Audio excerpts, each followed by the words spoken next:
Oi, gente! Bem-vindas à leitura do capítulo 9 do livro Triggers, Gatilhos na Educação de Filhos, escrito por Amber Lia e Wendy Speak. E o 9º capítulo é sobre mentir e enganar. Essa é uma das perguntas que eu mais recebo no Instagram. Como que eu faço quando as meninas mentem? Se as meninas mentem? E como é que a gente faz para discipular a criança para que ela pare de mentir? E a Amber aqui, ela escreve, ela dá várias dicas preciosíssimas, tanto em como lidar com os nossos filhos, né, o que fazer com os nossos filhos e como gerar na nossa casa, no nosso lar, um ambiente íntegro, um ambiente honesto, seguro, para que o nosso filho se sinta à vontade para ser uma criança honesta e verdadeira. E ela começa contando que o filho dela, o de 5 anos, sempre foi muito curioso. Ele dizia que ele queria ser cientista. Então ele vivia fazendo experimentos na casa. E aí ela falou que ela reparou que do lado de fora da janela do banheiro dela estava cheio de papel. Um monte de papel que alguém jogou pela janela. E ela logo imaginou que tinha sido ele. A gente conhece os nossos filhos, né? A gente sabe o que cada um ali é capaz de fazer.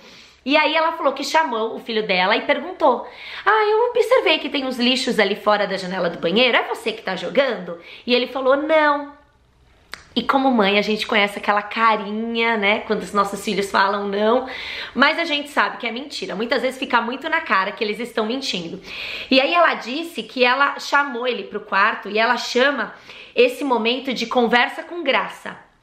E aí ela falou que nesse momento ela fala para os filhos dela que eles podem falar a verdade e que eles não serão punidos. Ela não vai ficar com raiva, ela não vai dar bronca neles, ela vai ouvir e vai estender misericórdia, vai estender graça e vai discipular os meninos com amor, que ela tem só meninos, a Amber, né? E aí ela falou que ela não sabia, na verdade, se era ele ou não. Ela desconfiou pela maneira com que ele respondeu. E ela falou que ela tinha duas opções. Ela poderia, na hora que ela desconfiou da mentira dele, ela poderia ter já ficado com raiva e ter falado: você não mente pra mim, me fala a verdade, né? Você é um mentiroso. E aí ela diz que com isso ela perderia a oportunidade de alcançar o coração do filho dela. Ou ela poderia confrontá-lo em amor e sinceridade, fazendo com que ele falasse a verdade, com que ele fosse honesto. E foi exatamente isso que ela fez. E ela diz que para os nossos filhos falarem a verdade, eles precisam saber que eles estão em um lugar seguro. Ou seja, saber que a nossa reação vai ser exatamente aquela que a gente prometeu exercer. Porque muitas vezes a gente acaba mentindo pro nosso filho. Olha só como a gente muitas vezes é incoerente. Porque eu quero saber a verdade. Eu falo pro meu filho que eu não vou brigar. Quando ele me conta, eu brigo e dou uma consequência pela verdade que ele me contou. E aí o que eu tô ensinando pra ele? Que eu não sou honesta, que eu não cumpro com a minha palavra e que ele precisa mentir melhor da próxima vez. E é exatamente isso que ela escreve aqui. Que se ela tivesse punido o filho dela contou a verdade. Ele falou: mamãe, era eu que tava jogando, eu queria fazer um experimento, saber o que ia acontecer com o lixo, porque ele confiou na palavra dela. Mas ela disse que se ela tivesse punido, ela teria ensinado para ele como ser um mentiroso melhor, porque ele teria que ser ainda mais esperto da próxima vez para mentir melhor, inventar uma história para que ele não fosse punido. E ela coloca uma frase aqui incrível: somente quando criamos um ambiente seguro para a honestidade, podemos ajudar nossos filhos a tornar-se verdadeiros. Então o nosso filho, ele precisa saber que quando ele faz alguma coisa de errada, né, quando ele comete um erro, ele não precisa mentir e nem enganar. Ele tem que saber que em nós ele vai encontrar um lugar seguro para ajudá-lo. Ajudá-lo a quê? E aí, essa de todo o capítulo eu achei que foi a melhor parte, porque muitas vezes a gente não consegue ensinar isso para os nossos filhos. Ou a gente assume a responsabilidade, ou a gente pune sem ensinar. Então ela diz que nós devemos ensinar os nossos filhos a assumir as responsabilidades pelo erro, né, por algo quebrado, por alguma coisa que eles fizeram, e fazê-los pensar em como eles podem solucionar os problemas. Isso aqui é algo tão sério, que tem adultos que até hoje fogem das suas responsabilidades. Tem adultos que até hoje mentem e enganam porque não querem assumir responsabilidades, não querem assumir os erros, não sabem pedir desculpas, não falam a verdade porque não querem resolver os problemas ou não sabem como resolver os problemas. E aí, ela coloca aqui que a gente precisa alcançar o coração do nosso filho, para daí então a gente construir um caráter piedoso e uma mudança duradoura, né? Não adianta a gente punir e o nosso filho falar, não vou mentir mais, e na próxima vez mentir de novo, e mentir de novo, e mentir de novo. É claro que isso daqui é um processo, né? A criança, ela passa por uma fase na qual ela mente mesmo, né? E pensar que também o nosso coração é inclinado para isso. Mas se nós continuarmos discipulando, instruindo e fazendo com que o nosso filho saiba que na nossa casa tem um lugar seguro para ele falar a verdade. Eu falo sempre isso para as minhas filhas. Não importa o que vocês façam, não importa. A mamãe nunca vai deixar de amar vocês. A mamãe nunca vai abandonar vocês. O que é mais importante para mim é a verdade. E se eu falo para elas que elas não vão levar bronca, não vão. Tem uma outra situação que pode fazer com que os nossos filhos mintam. O seu filho chegou, ele quebrou algo, né? Então, nós temos sempre que considerar quando o nosso filho vem falar a verdade, isso precisa ser elogiado, isso precisa ser encorajado. Então, o nosso filho vem e fala a verdade, e a gente vai punir ele pelo que ele falou. Então, a gente tem que deixar muito claro para a criança o que é que a gente tá, por que é que a gente tá dando uma bronca, por que é que a gente tá dando uma consequência para essa criança. Então, por exemplo, né, as minhas filhas, elas ganham uma mesadinha bem pequenininha de sábado. Se elas quebram alguma coisa, elas sabem que aquele dinheiro da semana, elas não vão poder comprar nada, porque elas vão ter que pagar o que elas quebraram. Um exemplo eu tô dando, tá, gente? Então, se a minha filha vem e fala pra mim, sem querer eu quebrei esse brinquedo, e eu brigo com ela, por que você quebrou o brinquedo? Da próxima vez ela vai falar que ela não quebrou.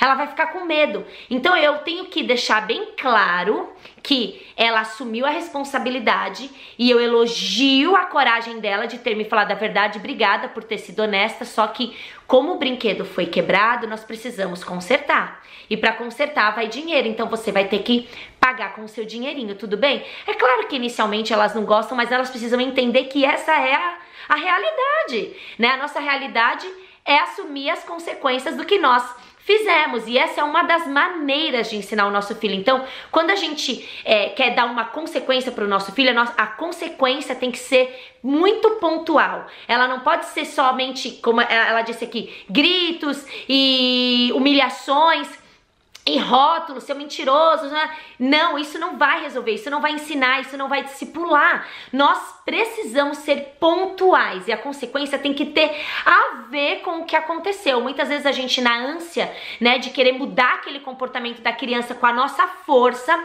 a gente traz consequências que não tem nada a ver com o que a criança faz.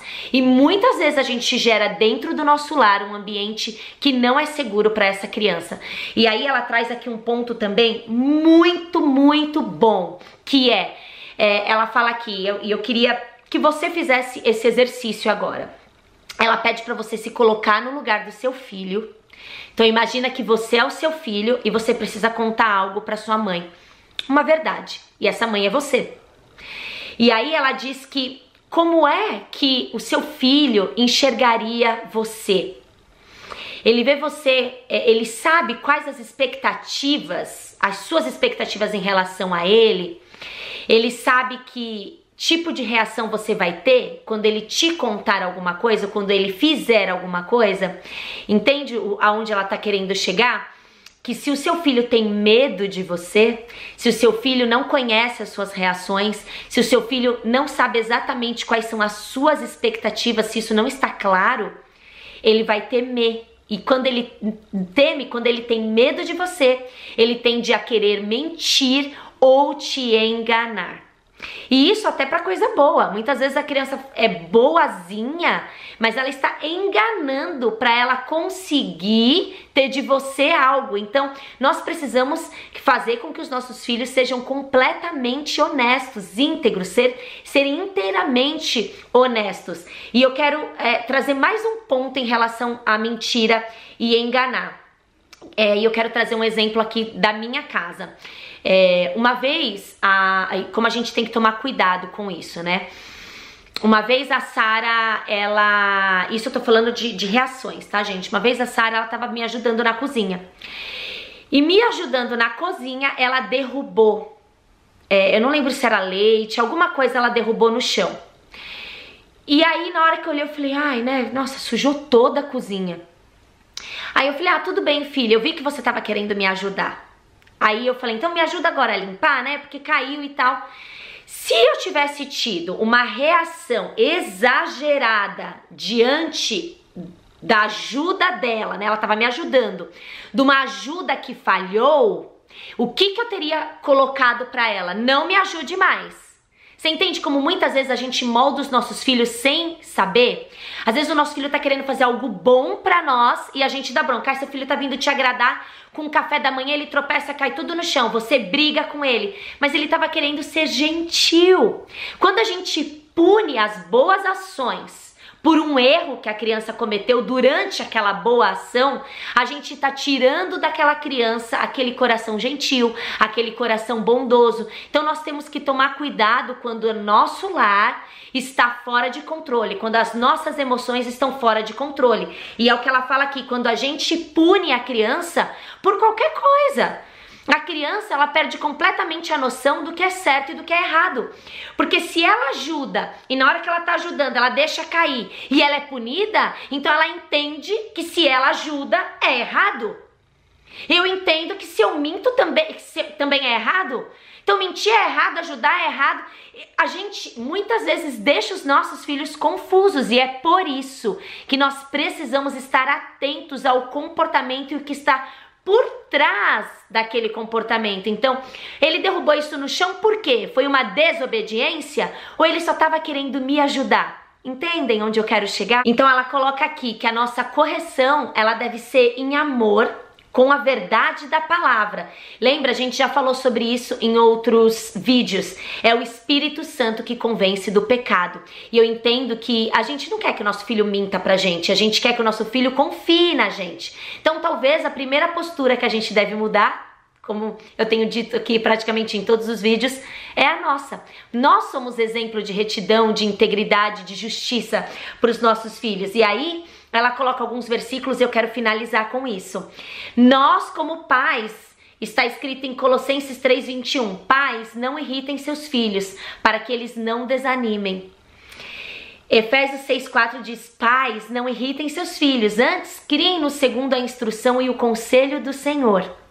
E aí ela coloca aqui 3 versículos, né? Se você tá passando por momentos de mentira na sua casa e de engano, né? De uma criança que tá tentando te enganar, ela coloca aqui 3 versículos pra gente ler junto com os nossos filhos e utilizá-los para corrigir naquela conversa com graça, quando você sentar e o seu filho falar, olha, realmente eu menti, mamãe, a verdade é essa e essa, você pode usar essas palavras, porque se nós cremos que Cristo morreu na cruz para nos salvar e pagou os nossos pecados, nós também cremos que a palavra é viva e eficaz e ela nunca volta vazia. Então pode ser que você fale 2, 3 vezes, mas creia, a palavra nunca volta vazia. E eu quero que você fale isso para o seu filho, até que isso penetre no coração dele e ele comece a viver esse mandamento da palavra.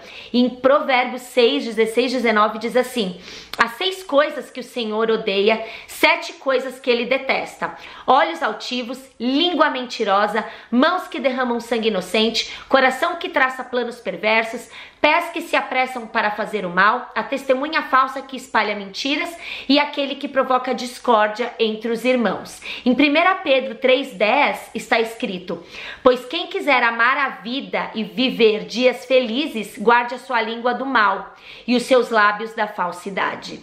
Em Colossenses 3, 9 e 10 diz assim: não mintam uns aos outros, visto que vocês já se despiram do velho homem com suas práticas e se revestiram do novo, o qual está sendo renovado em conhecimento à imagem do seu Criador.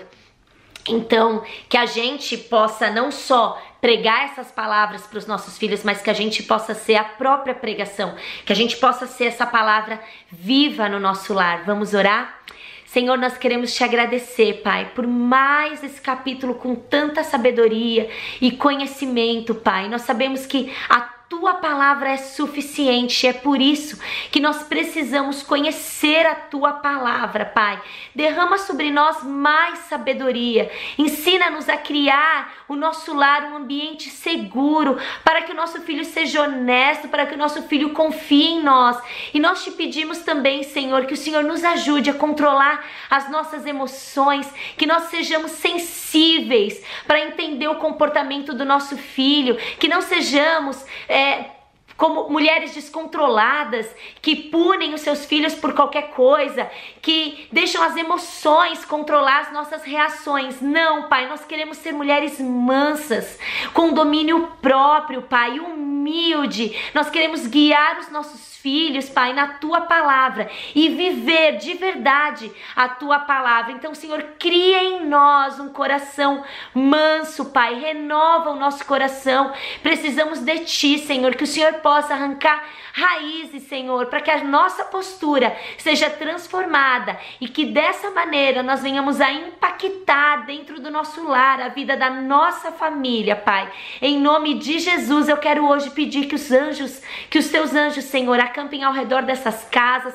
Nós sabemos que quando a gente se levanta para cumprir a nossa missão dentro do nosso lar, o inimigo também se levanta, mas nós já declaramos que somos vencedoras contigo e que nenhum gigante é maior do que ti, Senhor. Esteja conosco, nos fortalecendo, Senhor, todo desânimo, todo cansaço, toda palavra mentirosa que tem vindo sobre a mente dessas mães, que os filhos são fardos, Senhor, que seja quebrado agora, em nome de Jesus, Senhor, que nada penetre na mente dessas mães. Os nossos filhos são bênçãos, heranças do Senhor, são como flecha, e a tua palavra diz que a aljava que é cheia dessas flechas, Senhor, essa pessoa é muito abençoada, e é assim que nós vamos nos sentir, Senhor, alegres e felizes com os nossos filhos em casa, com a bagunça deles, com a correria deles, Pai. Que a nossa satisfação seja encontrada